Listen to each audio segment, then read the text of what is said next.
दोस्तों, अंधेरों से डर कर कहीं बैठ मत जाना। सुबह के आने का इंतजार करते जाना। ये वक्त ही तो है, बदल जाएगा। बस खुद पर यकीन और हौसला बनाए रखना। दोस्तों, अक्सर बुरे वक्त में व्यक्ति टूट जाता है और अपने सोचने और समझने की शक्ति को खो बैठता है। जो व्यक्ति बुरे वक्त से डर जाता है वह बर्बाद हो जाता है, और जो व्यक्ति बुरे वक्त से लड़ जाता है वह कामयाब हो जाता है। दोस्तों, आज की कहानी से हम सीखेंगे कि कैसे हमें अपने बुरे वक्त का डटकर सामना करना चाहिए।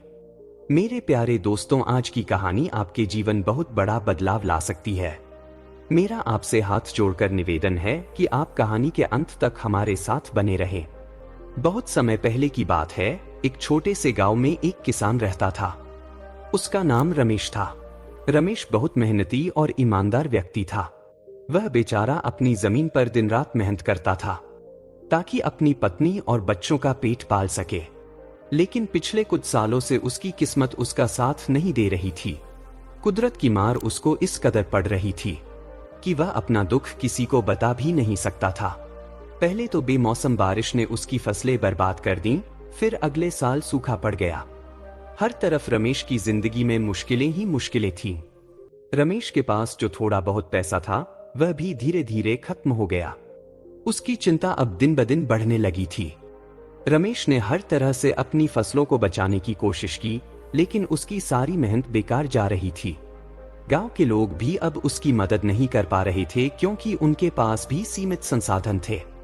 एक दिन रमेश हताश और निराश होकर अपने खेत से वापस लौट रहा था। उसकी आंखों में आंसू थे और दिल में चिंता। वह सोच रहा था कि अब वह क्या करेगा। हर साल तो उसकी फसल खराब हो रही है। जो पैसे उसने जोड़ के रखे थे अब वह भी खत्म हो चुके हैं। गांव वालों ने भी मेरा साथ देना बंद कर दिया है, तो अब वह कैसे अपने परिवार का पेट भरेगा। कुछ समय के लिए रमेश अपनी परेशानी से दूर जाना चाहता था। वह अपने मन को शांत करने के लिए गांव के नजदीक एक जंगल की ओर चला गया। चलते चलते वह एक बड़े घने पेड़ के नीचे उदास होकर बैठ गया। कुछ देर बाद एक बूढ़ा आदमी वहां से गुजरा। तभी उस बूढ़े आदमी की नजर रमेश पर पड़ी। वह रमेश के पास आया और उसने रमेश परेशानी और उदासी को भांप लिया। बूढ़े आदमी ने रमेश से पूछा, बेटा क्या बात है, क्यों इतने दुखी हो? बूढ़े आदमी की बात सुनकर रमेश ने उसकी तरफ देखा पर कुछ नहीं बोला और सिर नीचे झुकाकर बैठ गया। रमेश के कुछ न बोलने पर बूढ़े आदमी ने रमेश से कहा, बेटा मुझे पता है तुम अंदर से बहुत दुखी हो, तभी तुम गांव की चहल पहल से दूर होकर यहाँ जंगल में अकेले बैठे हो।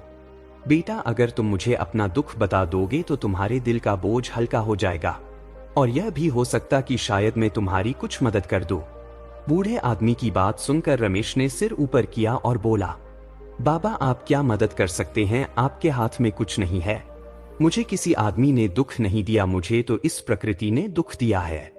रमेश की बात सुनकर बूढ़ा आदमी मुस्कुराया और बोला, बेटा प्रकृति कभी किसी को दुख नहीं देती, बल्कि प्रकृति जो भी करती है हमेशा हमारी भलाई के लिए करती है। बूढ़े आदमी की बात सुनकर रमेश बोला, बाबा आप कैसी बात कर रहे हैं? और रमेश ने अपने दिल की सारी बातें उस बूढ़े आदमी को बता दी। उसने बताया कि कैसे उसकी फसलें हर साल बेमौसम बारिश और सूखा पड़ने की वजह से बर्बाद हो गईं। कैसे उसके घर में खाने को कुछ नहीं बचा, और अब उसे समझ में नहीं आ रहा कि वह आगे क्या करे, कैसे अपने परिवार का पालन पोषण करेगा। बूढ़ा व्यक्ति मुस्कुराया और बोला, बेटा तुम्हारी यह परेशानी भी उस तूफान की तरह है जो अक्सर आता है, लेकिन तुम्हें समझना होगा कि तूफान चाहे कितना भी बड़ा क्यों न हो, वह हमेशा के लिए नहीं रहता। एक न एक दिन वह थम जाता है और फिर सूरज की किरणें चमकने लगती हैं। रमेश ने बूढ़े व्यक्ति की बात को ध्यान से सुना, लेकिन उसे अब भी समझ में नहीं आ रहा था कि वह क्या करे। तब बूढ़े ने उसकी ओर इशारा करते हुए एक बड़े पेड़ को दिखाया। उसने कहा, इस पेड़ को देखो, यह सालों से यहाँ खड़ा है। इसने न जाने कितने तूफानों, बारिशों और सूखों का सामना किया है, लेकिन हर बार यह फिर से खड़ा हो जाता है। हर साल इसके पत्ते सूखते हैं और झड़ जाते हैं, परंतु इसके पत्ते फिर से हरे हो जाते हैं और यह हर साल फल भी देता है। यह पेड़ तुम्हें सिखा रहा है कि चाहे कितनी भी मुश्किलें आएं, अगर तुम धैर्य रखोगे और हार नहीं मानोगे तो एक दिन तुम्हारा भी वक्त बदलेगा।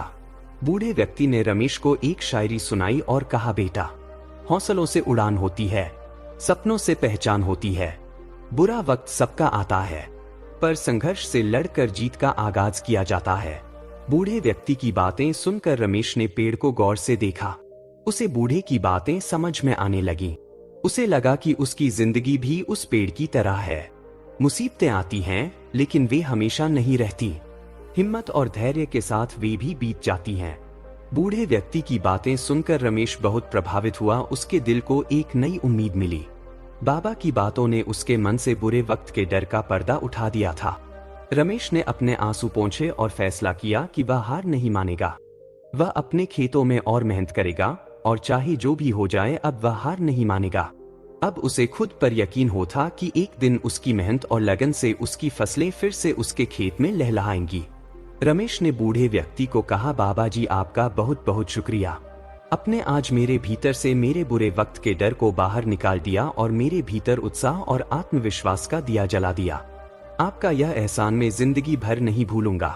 इतना कहकर रमेश ने बूढ़े व्यक्ति के पैर छुए और घर की तरफ चल दिया।